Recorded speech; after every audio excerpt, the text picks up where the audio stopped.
Welcome to the Closed-Minded Podcast, where we read with an open mind in order to close it again on something solid. I decided to close out the year with a reading of my 2021 review of The Deep Places by Ross Douthat. I was able to get this review published in The Federalist, an online magazine of commentary on politics and culture.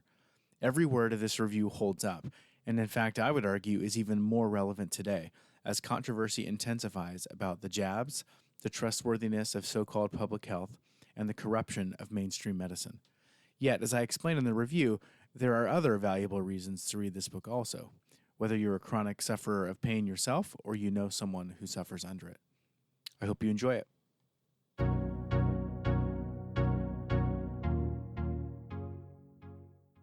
A disease that doesn't exist?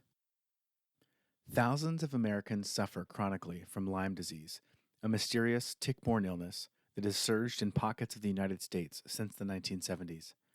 The symptoms are as varied as the people afflicted, and conventional treatment protocols often provide scant relief. Yet despite their wide range of extremely painful symptoms, much of modern medicine dismisses these patients, often implying that mental health is the root cause, not an actual physical disease. So what do you do when doctors believe you have an affliction that doesn't really exist? You can succumb to resignation and despair, or perhaps live with the cognitive dissonance between what your body tells you and what your doctor tells you. But there's a third path. You go down the rabbit hole of alternative medicine, into the realm of off-the-wall treatments, untested remedies, and borderline pseudoscience. Ross Douthat, conservative columnist at the New York Times, picked path number 3, and what a wild ride it became. The Deep Places is his account of a years-long battle with chronic suffering. The narrative begins as he and his wife decided to leave urban life and pursue a property in Connecticut, a homestead that appeared to fulfill their dreams, an idyllic country setting, a rural plot where life can slow down, they could raise their kids in stability, and Ross can leisurely putt around and maintain the grounds. Alas, it was not to be. His illness broke into daily life both before and after they moved, and his chronic symptoms and attempts to treat them were interspersed with a series of property incidents that anyone with a mortgage knows intimately as homeowner hell. After a few years of constant struggle, they sold the property at a major loss, yet they were still relieved to escape it. The hidden life of the chronic sufferer. One observation that stood out to me is that although the chronic pain was persistent and often debilitating, the worst of Douthat's experience was the fear of dying, of being absent from his family. Quote, "Early the next morning, I woke in the hotel with a burning sensation all around my throat, and I went to the mirror and saw that my entire upper torso was as red as a Soviet banner. Then I felt the old summertime pressure on my chest, the horrible closing up feeling in my throat, and I was sure that I was going to die there, alone in a hotel room. I called the front desk, gagging, and begged for an ambulance. As I waited for it to come, I prayed and scrolled through pictures of my kids, the fear that I would leave them fatherless returning in a rush." End quote. Douthat quotes and comments on writer Scott Alexander, quote, "In the same way that we filter for people who are like us intellectually and politically, we also filter for misery, so that the suffering around us passes unheard and unseen." Unquote.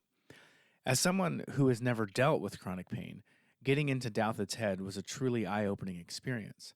His reflections generated empathy and compassion for some people in my own community who suffer from various chronic ailments, whether directly or by proxy, such as watching a child with a terminal illness steadily decline. I suspect these friends and family would find great catharsis in reading this book, that they would discover an eloquent painting of their own struggle. The narrative is interspersed with insightful reflections on the difficulties of being perpetually unwell. Not just the physical/medical realities, those are obvious, but also the awkward social ones. Quote, "People often behave well with great generosity in the face of a mortal diagnosis, a mental collapse, an addict's nadir, not least because in those circumstances there are things you can clearly do. But when the crisis simply continues without resolution, when the illness grinds on and on and on, well, then a curtain tends to fall, because there isn't an obvious way to integrate that kind of struggle into the realm of everyday life." Unquote. Struggling under chronic Lyme tested but ultimately strengthened Douthat's Christian faith. A conservative Catholic, he explicitly lays claim to the comfort afforded by a worldview where pain and suffering have meaning. Quote, to believe that your suffering is for something, that you are being asked to bear up under it, that you are being, in some sense, supervised and tested and possibly chastised in a way that's ultimately for your good if you can only make it through the schooling. All this is tremendously helpful to maintaining simple sanity and basic hope. Unquote. And he observes insightfully that philosophical complaints over theodicy or the problem of evil have it exactly backwards. Quote, the real Christian answer to the problem, quote unquote, of suffering is that we have the problem all wrong, that it's actually more mysterious when good things happen to good people than when bad things do. Because if God gave his son to the cross, then a version of the same test is what every Christian should expect. Unquote. There is much wisdom here for those with soft hearts and a listening ear. I expect this book will be a cool balm of understanding to the chronic sufferer and an eye-opening revelation of that world for the rest of us who aren't afflicted. Taking the red pill. As much as I enjoyed what I recounted above, the most fascinating part of The Deep Places was having a front row seat to Douthat getting red-pilled to the hypocrisies, corruption, groupthink, and obtuse idiosyncrasies of mainstream medicine. Even more importantly, his reflections bring deep and timely value to our hottest contemporary global issue, one that runs parallel to and shares many similarities with the Lyme experience. More on that in a bit. Douthat is an intellectual by trade, a reasoner and a synthesizer of information and arguments. His abundance of curiosity and his relentless desire to understand truths pushed him deep into the world, one might say the underbelly, of Lyme medicine and treatment protocols. The deeper he went, and the more rocks he overturned, Douthat discovered that the polished world of official medicine is incomplete at best, and in some places even corrupt. Quote, the deeper I went into the world of the chronically sick, the more people I met, the more testimonials and case studies I read, and the more I familiarized myself with the scientific background of the debate, the more impossible and infuriating it seemed that an entire medical establishment could be ignoring, denying, and dismissing the scale of suffering taking place all around them, not in some far distant or exotic place, but in their own hometowns, their children's schools, the street or house next door. Unquote. He experienced this himself, with at least one doctor gently offering to refer him to a psychiatrist, insinuating that he needed the mental health evaluation more than physical treatment. But this casual insult drove him instead to pursue unorthodox answers. Despite initial skepticism, Douthat eventually became desperate enough that he was willing to try almost anything to alleviate his pain, to fight off the elusive bacteria coursing through his blood that is apparently impervious even to a bleach treatment in a laboratory. His self-treatment took him to magnets, audio frequencies with great success, acupuncture, briefly, intravenous vitamin C, tons of bottles of antibiotics and natural supplements, including various herbs. He even purchased medications of dubious quality from online pet stores so that he could dose himself without a prescription. It was his inability to relieve the chronic pain or get satisfying answers from his doctors that drove him to experiment with treatments he would have casually dismissed with a scoff prior to getting Lyme. Treatments which directly contradict mainstream wisdom. And he defends the scientific and methodological validity of his tactics with an eloquence that I found refreshing. Quote, the initial task of battling my disease with half-understood medicines, the self-doctoring that I found myself doing, was in its own way intensely empirical and materially grounded, the most empirical work, in fact, that I have ever attempted in my life. Empirical, to be clear, doesn't mean meeting the rigorous standards for FDA approval, but neither does it mean wandering a natural food store with a dowsing rod and popping whatever supplement the metal points you toward, or keeping a dream journal and then parsing it for subconscious codes that spell out the herbal remedies you need.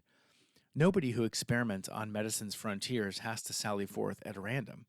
They can follow the wisdom of crowdsourcing, the accumulated testimony of other sufferers, attacking their own N of 1 with the benefit of a larger sample, which, even if its results aren't subject to placebo-controlled trials or peer review, still offer evidence rather than pure guesswork, data rather than just individual anecdote." Unquote. But Douthat, ever the careful needle threader, still retained the ability to see both sides of the argument. He understood that there are multiple legitimate ways to frame and interpret data, and grasped why the natural incentives and worn footpaths of mainstream medicine would develop the way that they did. Quote, "But then again, I could also see how the divide sustained itself, because the deeper I went into the world of chronic sickness, the more I could feel the tug of paranoia, the sense that the world is not as I had imagined, and who knows what else might be true. I could feel the experience of illness and bafflement remaking me, and I could see in other people how far this remaking could go, well beyond just taking extra antibiotics and doubting the wisdom of the CDC, into a more comprehensive rejection of any establishment wisdom, any mainstream consensus." Unquote. Lyme versus the pandemic. And now to address the track running parallel in my mind to Douthat's Lyme journey. For the average person who has little awareness of Lyme, no knowledge of its controversial history, and certainly no formed opinions about the sharp divide that it's fomented within the medical establishment over the years, Douthat's account and reflections provide a unique opportunity for the reader to engage deep questions of health and wellness, treatment protocols, and their intersection with politicized science, but with a level of objectivity and detachment, sans emotional and political baggage, that is almost impossible elsewhere. You know exactly what I'm referring to: the real-time global debate around COVID-19. The fact that all the topics Douthat engages with regarding Lyme also exist within the hottest contemporary controversy ripped from today's headlines provides an opportunity of great magnitude and providence. Douthat carefully describes the two camps that rose up around Lyme within the medical community and the cause of the rift. Quote, "The CDC guidelines essentially ratified the split already opening up in the 1980s between an official and understanding of the disease and a dissenting view, between a medical establishment that felt satisfied with how it diagnosed and treated this novel-seeming pathogen, and a growing population of patients and sufferers, or self-described sufferers at least, who felt ignored, abandoned, and betrayed. It created not just two worldviews, but two cultures, two concentric circles of insiders and outsiders, the inner one confident and authoritative and buoyed by institutional support, the outer one more fluid and open-minded, but also necessarily more peculiar and paranoid, and sometimes, frankly, gonzo in its theories and experiments." Unquote. Douthat clearly has one foot in each camp here, and I'm referring to both the Lyme and the COVID debates, so make that 4 feet? He obviously prefers the more formal, regimented, and systematic approach to data collection and analysis that is often, but not exclusively, the hallmark of mainstream science, when it lives up to its aspirations, that is. Yet there are some lines even he won't cross, or at least is quick to note his position on. Vaccine hesitancy, for example, is beyond the outer ranges of what he deems acceptable skepticism of mainstream science, as is the idea that Big Pharma owns the media. Although there are certainly extremes in both of these positions, I'm frankly surprised he retained such a reflexive resistance to both ideas. But he also readily affirms the legitimacy of the small-scale, trial-and-error treatments that doctors and patients in the medical Wild West try out. As defended above, they may not be double-blind, randomized controlled trials, but they are no less methodical or useful for developing effective, personalized treatment protocols. In some ways, Lyme and COVID are very similar. Both have an underworld of treatments that are looked down upon or ignored by orthodox medicine, but their paths diverge at a hard-to-ignore reality. COVID controversies have been treated vastly differently, both scientifically and culturally, than the Lyme ones. I completely understand if mainstream doctors and public health officials are skeptical of various proposed treatments for COVID-19. But what I don't understand, or at least what I cannot explain charitably, is all of the censorship, suppression, and propaganda against them and in favor of the vaccines. Douthat describes two broad camps of doctors who treat Lyme patients with varying degrees of openness to unorthodox treatment protocols. Imagine if the entire public health establishment came down with an iron fist on all the Lyme treatments with which the latter camp researched and experimented. It's one thing to respond to unapproved treatments or experiments with silence or even disparagement, but imagine if the mainstream bureaucracies went even further. If pharmacies and state medical boards stepped into the heretofore sacred doctor-patient relationship and blocked their ability to prescribe disapproved drugs. Imagine if all of big tech and the social media companies colluded to suppress any content that questioned the approved narrative or expressed support for alternative Lyme treatments. What if YouTube updated their official community guidelines with reference to a drug commonly used to treat Lyme and forbade the world from discussing it on their platform? What if they deleted footage of a credentialed physician testifying to Congress about the evidence supporting his protocols? Yet all of these have happened in the last 2 years with COVID-19. The level of censorship and ostracizing in the COVID era is utterly shocking and unprecedented. Thank God it hasn't happened with Lyme for the sake of thousands of patients' health and the medical freedom of practitioners. Why is it happening now with COVID? What fascinates and flummoxes me is how Douthat's Lyme experience so clearly illustrates and confirms an insight that I've had about COVID and other controversial topics. The primary disagreement is almost never over facts, but over narrative and framing. The structure, the paradigm, the context in which we place and organize facts relative to each other is the key driver of our interpretations and conclusions, not the facts themselves. In one sense, this is an obvious truism. No serious or thoughtful person disputes it. Yet that recognition gets lost amidst all the appeals to authority, the demands to, quote, just trust the science, to, quote, wear the damn mask, etc. Quote, unquote, the science has not really ever been the main problem for the so-called COVID skeptic crowd, though there certainly are disagreements about the accuracy and relevance of the data. For example, can we trust the official death tallies? Are we in a quote-unquote case-demic? Do high PCR cycles inflate the numbers and generate unnecessary fear? Are hospitals classifying patients and deaths accurately? Is the VAERS data drastically underreported?